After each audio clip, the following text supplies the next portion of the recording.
Hello and welcome to another ATP Geopolitics video with myself, Jonathan MSP. This is Ukraine War News Update, first part thereof for the 29th of April 2024. Let's go to where we normally start, the Ukrainian general staff figures for the Russian losses for the day before. All the usual caveats apply, of course. You can find them in the description to the video below. Now, first thing to note is that we have almost record-breaking numbers of personnel lost. The Russians, according to the Ukrainian General Staff, have lost 1,320 personnel yesterday.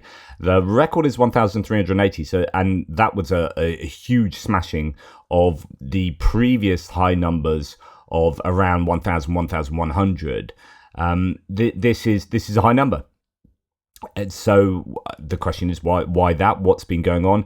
There have been reports of some troop accumulations being hit, as I reported yesterday, because yesterday had some high numbers too. So I talked about yesterday some troop accumulations and logistics being hit with possibly some trucks with troops in and whatnot. Well, I think there have been some other troop accumulations hit by things like JDAMs. So that might go towards some of those figures. And also the Russians still attacking fairly hard in a number of places, Chasiv Yar, Avdiivka, particularly that northern area around Ocheretny or Ocheretina, and then Krasnohorivka down in the south as well. We have 6 tanks, 16 APVs, not huge numbers in either of those categories, about average for the APVs. 37 artillery systems is huge, and I think we've seen a big concentration on that over the last few weeks. We don't often see a complete reflection of that in the loss statistics, and I think partly due to that being counter battery fire, so you don't need drones to see counter battery fire. The question would be then, how do you know it's been destroyed? And then we have drones that are going further back, maybe not having spotter drones or to hit the artillery. Various reasons, not entirely sure why we have a lot less visual evidence of artillery, but we do have a lot of visual evidence of armoured personnel vehicles and tanks getting taken out. Multiple launch rocket system, one of those, 2 anti-aircraft warfare systems, 44 vehicles and fuel tanks, and 3 pieces of special equipment taken out. So some fairly hefty numbers across a few of those categories, particularly with personnel. Then when we come to the loss statistics from Andrew Perpetua, we have 2 lists today because of the way that the timing differs between us. So actually we're on a bit of a catch up over the last sort of week. There's been a slight inconsistency there. So the first one, this will be relevant for 2 days ago.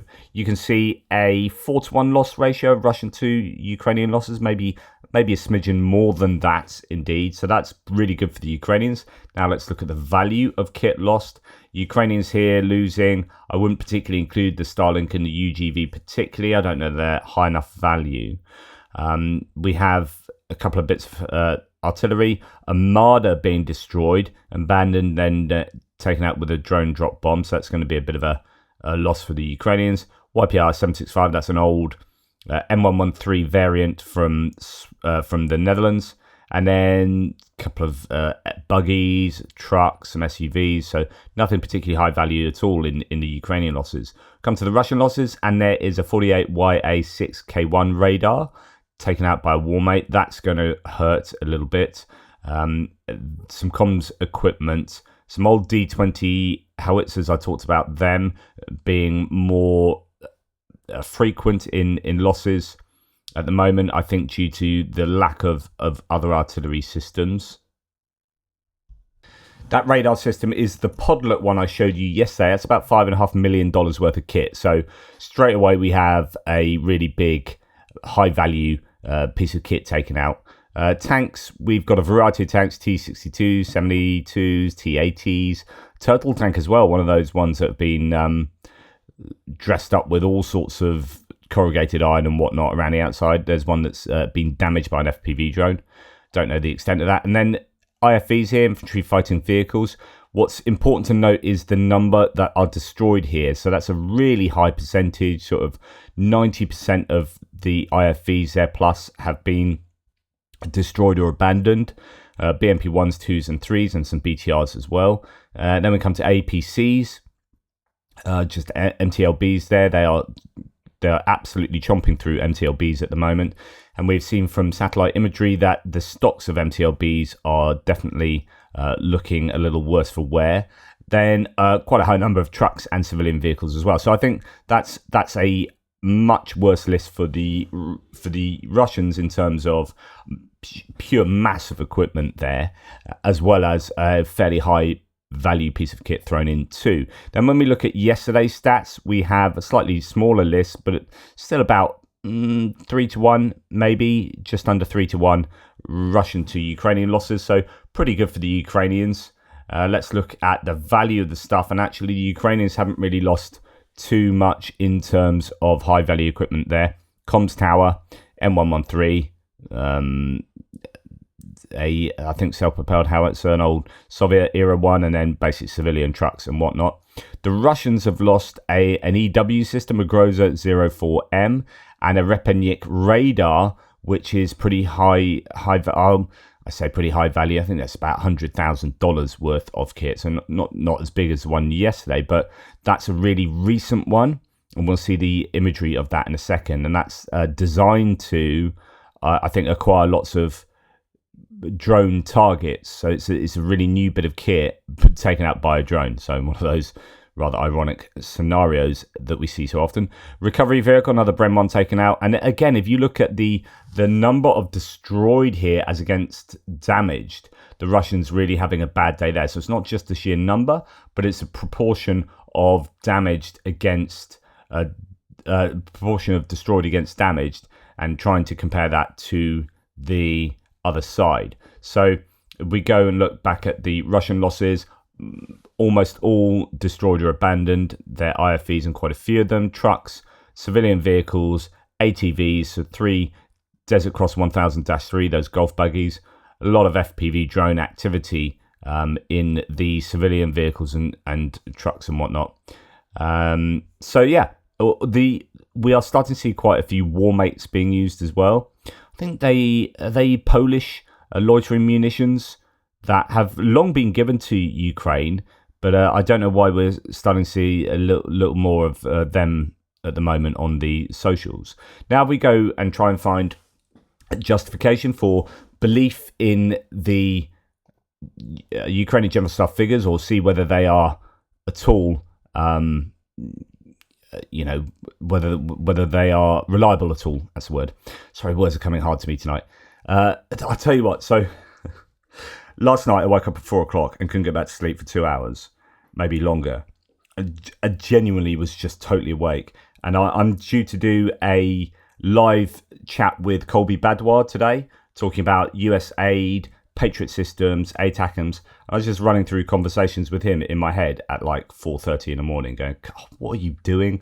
So this is an obsession, I can tell you that. Mediadzona has confirmed identities of over 51,600 Russian soldiers killed in Ukraine. It's a huge number. You might think, well, that's a big number, but it's certainly not 467,470. Of course, that number includes injured as well. So that's dead. That's KIA, killed in action, and WIA, wounded in action. So normally, there are so many different theories about this. You might expect a 1-3, 1-4 ratio of dead to wounded. So if you had sort of 80,000, you might then start getting near to that number. So 4-1, maybe 90,000. Would be right, yeah, 45. So a 4-1 would be 95,000, maybe something like that. So if it was at a 4-1 ratio, here we have 51,600 that have definitely died. And as I said many times to you before, the work with Mediadzona and BBC Russia look at all the socials and public declarations of death that are 100% linked to the war. So if they're not sure, they don't include them. If it doesn't say explicitly on the obituary or on the social media post or whatever that Ivanovich died in the war, then they don't include it, even if they have strong suspicions that was the case. They don't include LPR and DPR, so the militias within occupied Ukraine. And therefore, their number here, they admit, is very much, well, it's the lowest possible number it can be. These are the quite high criteria to get the stats, to qualify for the stats there. And as a result, you can expect, I don't know what their estimation would be for the accurate number, but it's obviously going to be much higher than the 51,600. So then when we go to these figures and use a 4-to-1 loss ratio, then possibly you could say that these numbers might be 95,000 with 51,600 definitely 100% confirmed. So I don't know. Through open source research, Mediazona, Russian independent media outlet, together with BBC Russia, confirmed the names of 51,679 Russian soldiers who have been killed since the beginning of Russia's full-scale invasion in Ukraine in February 2022. Here's an example of how the Russians have had huge numbers attrited. So all the people there with grey faces are now dead. In the first platoon of 30 people mobilised from Bashkortostan in 2022, only 3 soldiers remain alive. The rest are dead. So only 10% of this particular unit who were mobilised in 2022, at the beginning of the war, only 10% have survived. So that's a 90% death rate. 90% death rate of that unit. Now, of course, it can be completely anecdotal. This unit might have been obliterated mainly in a truck being hit or something like that. So this can't be extrapolated, but it is an anecdote that leads you to think, well, yeah, the Russians have had high attrition rates, and of course they have. So Pokrovsk region, this is the Avdiivka region. The open source intelligence spreadsheet here from NALCO that's been doing this regularly shows that 1,040 Russian vehicle losses have taken place in that area, as opposed to 166 Ukrainian losses. So it's going to be something like 8-1, 7-1. Russian losses to Ukrainian losses. Huge losses there. Russians report that Ukraine is landing these FPV drones instead of crashing them onto the target and then detonating the 82mm mortar shell remotely using an electrical fuse. The drone is expended, but the accuracy should be very high. We've heard of this before. This is the first picture of one I think that I've seen, but we've heard from Russian sources that they are landing them and then lying in wait for the Russians to pass and then exploding. So this obviously explodes a mortar as and when is most fatal for the Russians, or most effective in damaging the Russians. Ukrainian forces launched airstrikes on the positions of Russian troops in the Pokrovsky region. So this is the use, supposedly these are JDAMs. I've seen elsewhere reported this same footage. And when we go back to high troop losses for the Russians over the last 24 hours, it could well be as a result of JDAMs and the like being used against troop, as it says, positions of Russian troops here. And there's a few buildings that get taken out here. There's another one that gets hammered by potentially JDAMs or similar. Anyway, you get the picture. So then we have another bit of imagery here. This is referring back to the Repenyik anti-drone electronic warfare system I talked about earlier. That's job is to, and it's relatively new, introduced in 2022, or very new, worth 100k, can spot drones 15 kilometers away, so acquires these drones as targets, apart from this big warmate drone that comes in and blows it up. So yeah, good, but not that good. Anyway, so good news for the Ukrainians in being able to do that. Then we have, on the Russian side of things, a Lancet loitering munition attacking what's claimed to be a HIMARS multiple launch rocket system, although it could be an RM-17, they're not sure. It's a multiple launch rocket system of some variety that does have a fairly sizable explosion. So that could be or as someone else says, a Romanian APR-40. Any one of those it could be, but that might be a high value loss for the Ukrainians there. And then the final thing in this particular section, military intelligence has reported that 2 locomotives have been destroyed in Russia. 2 diesel locomotives have been destroyed over the past few days, according to Ukraine's military intelligence. Now, this has come up in a couple of threads previously. Why don't the Ukrainians concentrate on Russian locomotives? And I'd say that probably could be a good way to go. I've talked about bridges as opposed to railways being hit. There was a time when a number of fuel carriages were hit in places like Ilovaisk, so railway junctions that are quite key. If you are going to blow up tracks, you might as well do it somewhere like that rather than a single track out in the middle of nowhere, because they can replace track very easily. So track's not the best thing to blow up, but big, huge, huge, long fuel carriages and trains of that type will obviously cook off, cause huge amounts of damage to everything around it, and also blow up the much needed fuel.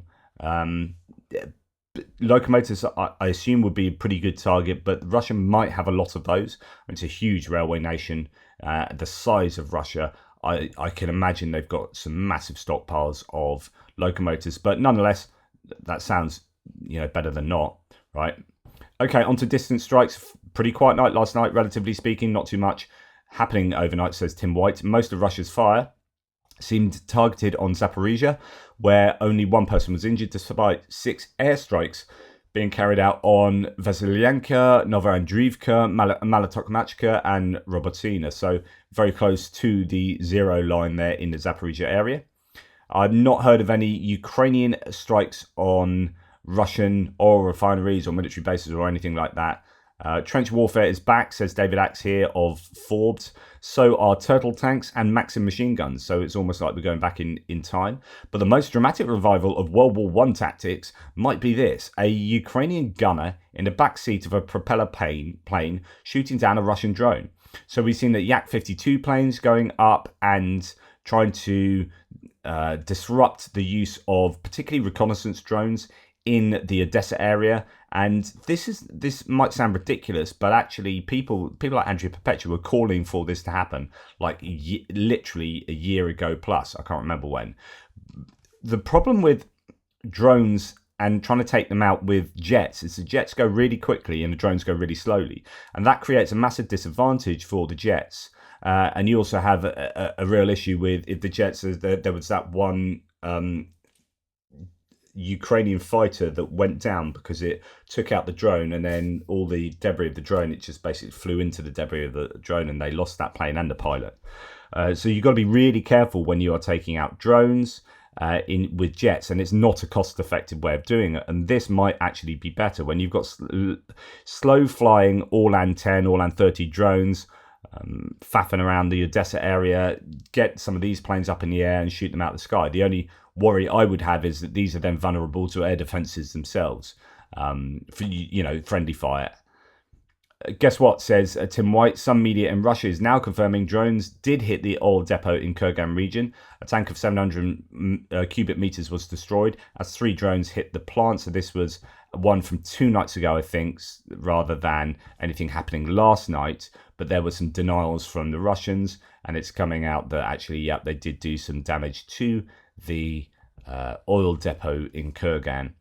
And then finally, before we go on to the next section, Ukrainian drone attack on Russian airfield hits gliding bomb depot and possibly damages aircraft. So this happened not last night, but the night before, if you remember.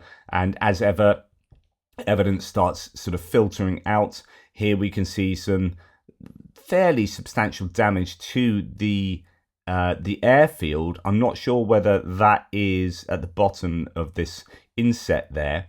Is a small warehouse where they were keeping the glide bombs. If you remember, there's a video walking through debris of loads of glide bomb kits. Well, here Euromaidan Press reports a massive Ukrainian drone attack centered around Kushtyovskaya airfield in Krasnodar Krai on the 27th of April, likely damaging several aircraft and destroying a warehouse containing UPMK kits used to upgrade dumb bombs into precision-guided gliding munitions, according to OSINT analysts.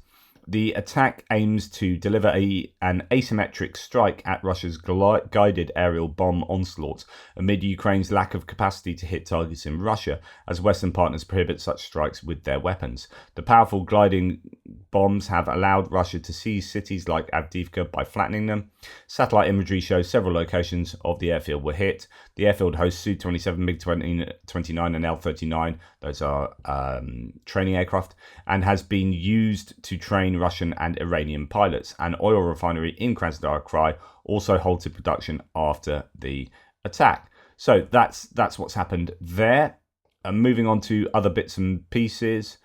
We'll start here. So KGB informants, details have been leaked. 40,000 contact forms filled out on the Belarus KGB website over 9 years have been hacked and leaked. Informant letters include offers to cooperate from foreign citizens.